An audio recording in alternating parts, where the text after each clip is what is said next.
Now earlier this year I showed you guys the A3 TDI. Now today I'm actually driving a different model. This is the gasoline powered 2-liter turbocharged engine equipped with Audi's Quattro all-wheel drive system. Let's take a look and see if this different powertrain really affects the driving dynamics of the current generation A3.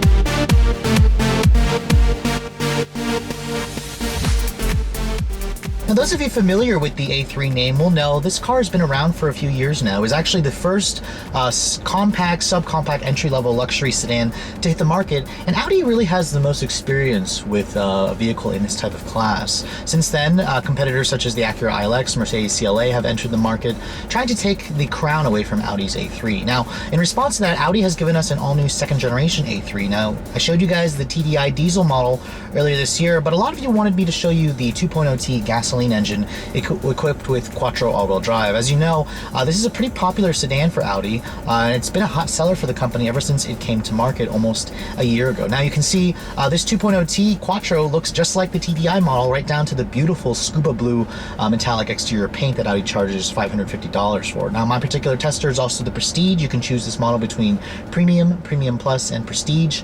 The Quattro all-wheel drive system is about a $3,300 upcharge from the $29,000 base price of the front drive 1.8T engine. Now, the design of this car is still quite handsome. You know, even though it's been on the market for a year, I still think this is one of the best looking compact entry-level luxury sedans on the market. I showed you guys the all-new 2016 ILX and Mercedes-Benz CLA, and the A3 has actually been the model that gets a lot of attention, that gets a lot of rave reviews from enthusiasts and consumers alike. If you are not a fan of the somewhat aggressive, over-styled Mercedes CLA, which some of you are not, you will definitely be pulled into the A3. It's a little bit more conservative, a little bit more traditional in its looks, and it does have a much more open and airy cabin. Now, you can see my Prestige model has these standard LED headlights, full LED headlights with an LED turn signal. It looks fantastic. It really goes well with Audi's single frame grille. In fact, all the Audis pretty much look identical. I mean, from certain angles, if you squint at this car from far away, you may even mistake it for Audi's much larger A6 sedan. Now, coming around the side, the Prestige model comes standard with these 18-inch 10-spoke wheels. I'm not necessarily a fan of the wheels, the same wheels that were on that TDI. You guys can go for a 19-inch 5-arm blade design wheel if you guys want something a little bit more aggressive. Now, size-wise, the sedan's about 175 inches long, about 103-inch long wheelbase. It makes it about almost 10 inches shorter than a CLA, so you will see how this car is a little bit smaller on the outside versus the stretch size of the CLA. The Acura ILX kind of falls in between the CLA and the A3 in terms of the exterior length. Now, coming around back, it looks basically like every other traditional Audi, standard LED taillights and a taillight design that looks very aggressive, mimics the design of the front headlights as well. You can distinguish the 2.0T Quattro models from the badge on the side and the dual exhaust. The diesel and the front drive 1.8 will just have a single exhaust with dual tips, and then of course the S3, which is above this one, will have the quad outlet exhaust. Now, for 2016, Audi did introduce the hatchback back into the lineup. That one will be going on sale later this summer. It's a different review. The hatchback is only available as the e-tron hybrid or the diesel model, but again, that's a different review. For now, let's take a look at the inside and see if there's any differences with this sedan equipped with the Quattro all-wheel drive system. Just like the TDI version, the 2.0T has a pretty much identical interior, except for the fact that my particular tester has the more traditional black leather seats. These are the leather sports seats as part of the $800 sport package that you have to add on top of the Prestige trim. Now you can see this interior certainly looks very high quality, and I actually prefer the interior aesthetics of the A3 versus the CLA and the Acura ILX. Now, stepping inside the vehicle, it has a pretty nice step in height. It is a sports sedan, so it's lower to the ground, but the roof isn't completely slammed like the CLA, so you don't have to duck your head as much. Now, push button start actually comes equipped on the Premium Plus models and up. My Prestige model obviously has it. I'm not really a fan of this key. It looks like a Volkswagen key, to be honest, and Volkswagen has even replaced the key on the newer GTI that I've showed you guys. So the bigger Audis have a different key fob. I'm not really liking this key. It's the same one that they've been using on the A3, including the previous generation. Now, as you can see, the push to start button is down here. All you have to do is put your foot on the brake and push the button to start the engine. And of course, in typical Audi fashion, that 7-inch LCD screen will pop up, rise up, and when you start the car, it's a very nice, beautiful looking display. I really think Audi does a good job with their MMI interface and that display with the graphics. Now you can see the gauges also clean, classy, easy to look at, easy to read. It's a very nice environment in here, a very premium environment. Really, what you're going to notice with this Quattro model, you'll see definitely the Quattro badge. That'll let you know that you did get the all-wheel drive Audi, where the TDI didn't have that badge there. And of course, you have some nice aluminum inlay trim, real aluminum, genuine aluminum splashed out the cabin. You won't find any tacky faux or real wood accents in here. Audi goes for a more Teutonic, modern environment with the A3 since it's their smaller car. Now, this interior, same materials here, soft touch plastics on the entire dashboard. The door panels are also soft touch right here. It's leather stitched right here where your elbows are going to rest, and then the windows are automatic up down for all four. And then Audi even gives you a nice power folding mirror function, so whenever you lock the car, the mirrors will fold automatically, which is a nice premium touch. It makes this car seem like you've bought the more expensive Audi. Now, looking at this center stack here, it's a very minimalistic area here. There's not very many buttons, surprisingly. You just have your Audi Drive Select that you get with the Sport package. You have your parking sensors here. This button here raises and lowers the screen in case you don't want it up while you're driving. And overall, I really like the climate controls. It's simple. You got a dual zone automatic climate control. You have a 6-speed dual clutch transmission. This is the only transmission offering on every Audi A3. Even the S3 only offers this transmission. Now, when you put the car in reverse, you do have parking sensors front and rear. You have a nice backup camera with trajectory, really good graphics as well. So overall, the technology in here is very pleasing. Now, one thing that I really enjoy about Audis, all the modern Audis that I get into, now this has the newer Audi Mmi Interface with the handwriting function on the wheel here. It's a very nice, high quality feeling wheel. It's really easy to turn.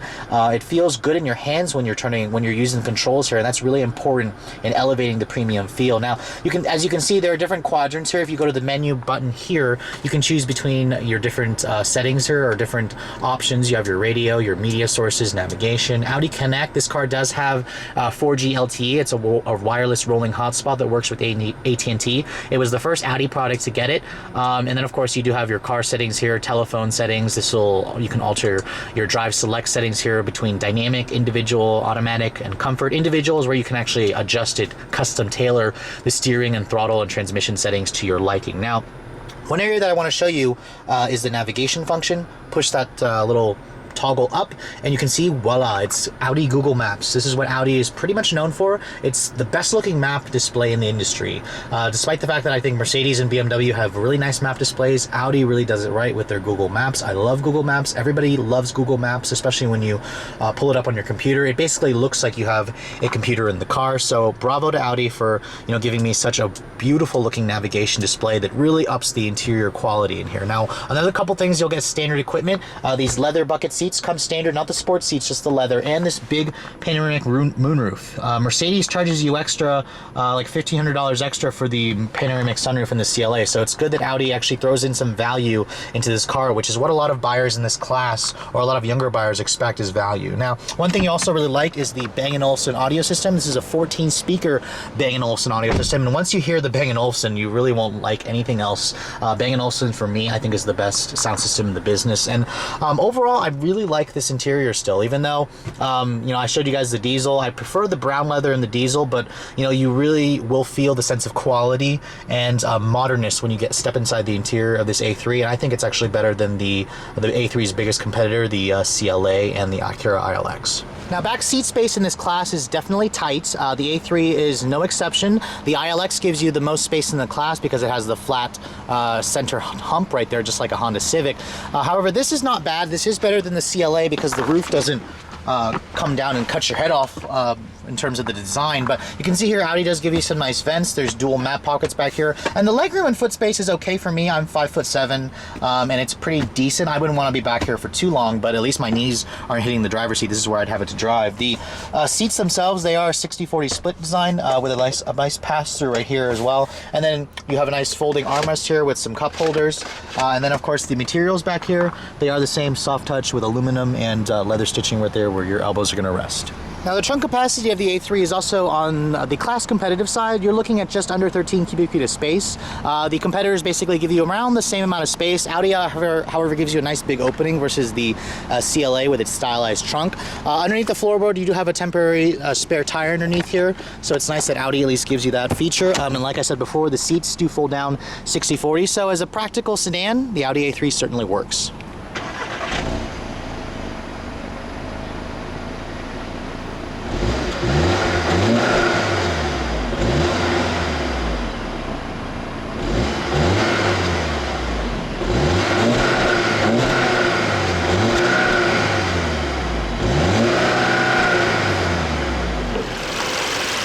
Now under the hood of this particular A3, you're going to find the up-level engine choice before going to the S3. This is the company's corporate 2-liter turbocharged TFSI 4-cylinder gasoline engine. Now compared to the diesel engine, this is also 2 liters. However, this is basically the same motor that you're going to get in the Volkswagen GTI, the current Mark 7. Output numbers are pretty good, 220 horsepower and 258 foot-pounds of torque, so up 20 horses versus the old A3 with a 2-liter engine. Now compared to the Mercedes-Benz CLA and the Acura ILX, this engine is more powerful. It produces the same amount of torque as the Mercedes, but almost 20 more horsepower, or I'm sorry, almost 10 more horsepower versus the Mercedes version. Now, this car does come standard with Quattro all-wheel drive. If you guys go for the smaller 1.8-liter gasoline turbo engine, it comes standard with front-wheel drive. And fuel economy is actually pretty impressive for this application. It's rated at 24 in the city, 33 on the highway, with premium gas recommended, of course. It has about a 14.5-gallon gas tank. And, of course, your only transmission choice is that 6-speed dual-clutch transmission. There's no manual transmission available like in the GTI, but let's get out on the road and see if this combination feels more like an Audi or if you still kind of feel like a fancy GTI, which is kind of what the platform is for this A3. Now, back when I tested the A3 TDI, I was pretty impressed with it. A little disappointed that Audi doesn't offer Quattro all-wheel drive on that model. However, today I'm driving the Quattro all-wheel drive 2-liter gasoline engine, and let's take a look and see if it really makes a big difference in the driving dynamics of the A3.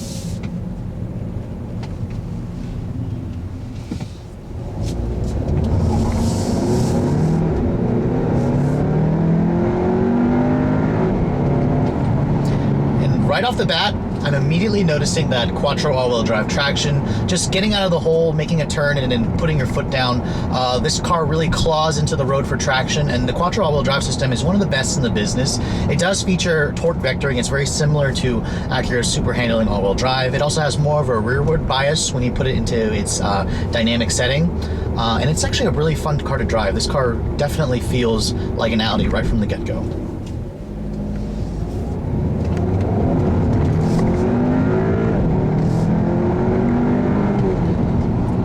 And, you know, a lot of you enthusiasts may question the fact that the A3 really is just a fancy GTI. And I have to say, Audi does a really good job of making their sedans, you know, they take a lot of their sedans, their lower level sedans from Volkswagen platforms and really elevates the car into a premium luxury car status. And Audi's been doing it for years, and it really shows.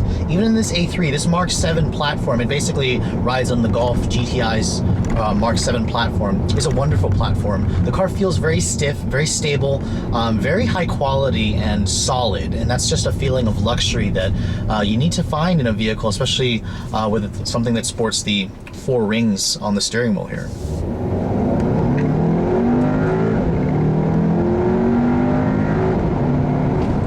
Now with 220 horsepower and 258 foot-pounds of torque, this car's pretty quick. It gets to 60 in just under 6 seconds. Audi says it rates it about 5.8. It feels about right.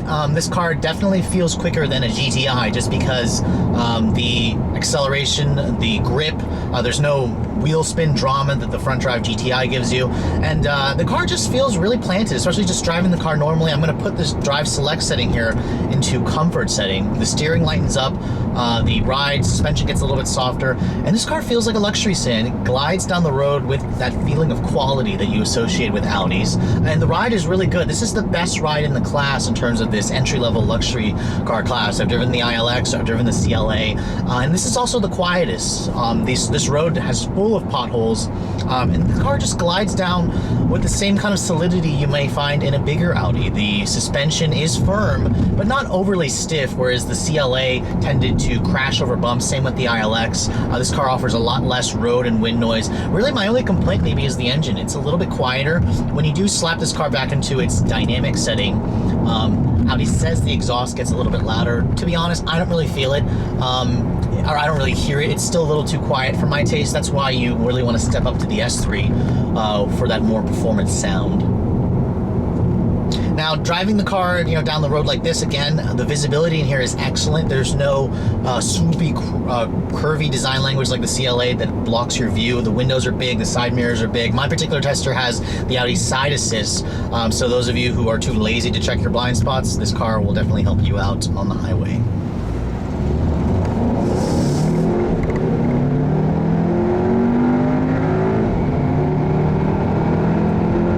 Getting up to highway speeds, you can hear this car is very quiet on the highway. It's 70 miles an hour. There's very little wind, very little road noise. And my particular tester does have Audi's advanced technology package, so it does give you their adaptive cruise control system with active lane keep assist. And the system works pretty well. It works like all the other competitors on the market. You set it from the little cruise control stock here. You can change the distance, and it'll basically follow the car in front of you. It's got a camera system and a radar system behind the rear view mirror and in the front bumper, and you can see it sees the truck that's in front of me and it's slowing down. I have the cruise control set to about 60 miles an hour, but the car is really just following the car, and this car will come to a complete stop in traffic. So it's nice that Audi gives you that feature. And also it has Audi's active lane keep assist, which if you do start to drift over the lane, the steering wheel actually vibrates and tugs. You can see it starts to actually adjust the wheel and keep you in the lane. Now, if you keep your hands off the wheel for too long, like I am right now, the system will shut itself off and it'll actually tell you need to put your hands back on the wheel, like right now. One thing I find annoying about this car is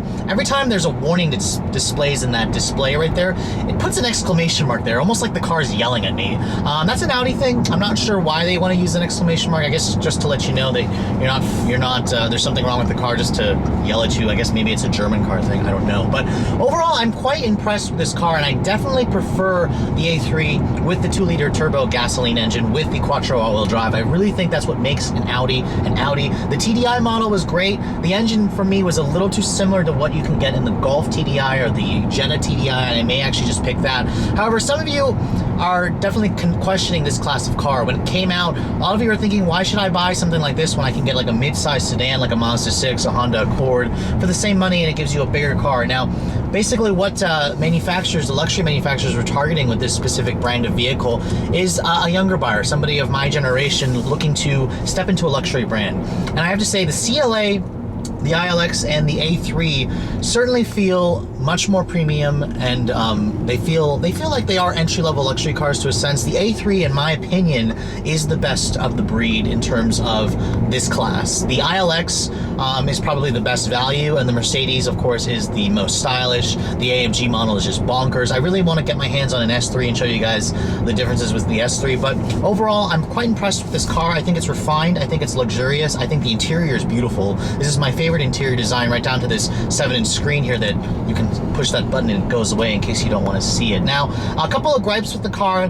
The back seat room is tight. That's kind of expected. There's no memory seats on my particular tester. In fact, the A3 lineup doesn't offer memory seats. I'll have to double check for the S3. I think that's insulting considering the price of this car. Now, speaking of the numbers, the A3 does start at about $29,000 bucks for the base front drive 1.8 model, $3,000 more if you want the Quattro all-wheel drive. My particular tester is the highest trim. It's the Prestige trim. It gives you features like LED headlights, LED tail lights. It gives you the Bang & Olufsen audio, nav. That's about $8,500 extra if you want to jump up to the Prestige model. And then of course $1,400 for the advanced technology package that gives you the adaptive cruise, the lane keep assist, and then $800 for the sport package. All in, my tester is about $45,000, which makes it about $3,000 cheaper than the most expensive CLA. Now that is still a big amount of money considering you can buy a fully loaded ILX Tech Plus A-Spec model for about $35,000, which is $10,000 less. What you're buying with the Audi is really the styling, the badge. You may prefer the interior versus the ILX, and of course that all-wheel drive grip. If Acura actually offered an all-wheel drive version of the ILX, the Audi A3 would really be in trouble, as the super handling all-wheel drive and Quattro system is pretty similar. Now, fuel economy, this is also a strong area with this class. I've been averaging about 27.8 miles per gallon in mixed driving, which is excellent considering how fast this car is and how refined this car is. It's much better than those thirstier 6-cylinder engines in the older BMW 3 Series that some of you may be considering purchasing as opposed to a brand new vehicle. But overall, if you're looking in this class of vehicle, the entry-level luxury class, looking to get your first luxury sedan, I think the A3 is tops in the segment. Those of you who think the styling is a little bit bland, you may want to go toward the Mercedes CLA. And of course, if you think the Germans are just completely bonkers overpriced, there's the Acura ILX available as well. Anyways, hope you guys have enjoyed my overview of this 2015 A3 2.0T Quattro. If you're looking to see the latest cars I'm testing, make sure you follow me on Instagram, like us on Facebook, and keep subscribing to the YouTube channel so I can keep giving you guys the reviews on the latest cars. Thanks so much for watching, guys. I'll catch you all in the next video.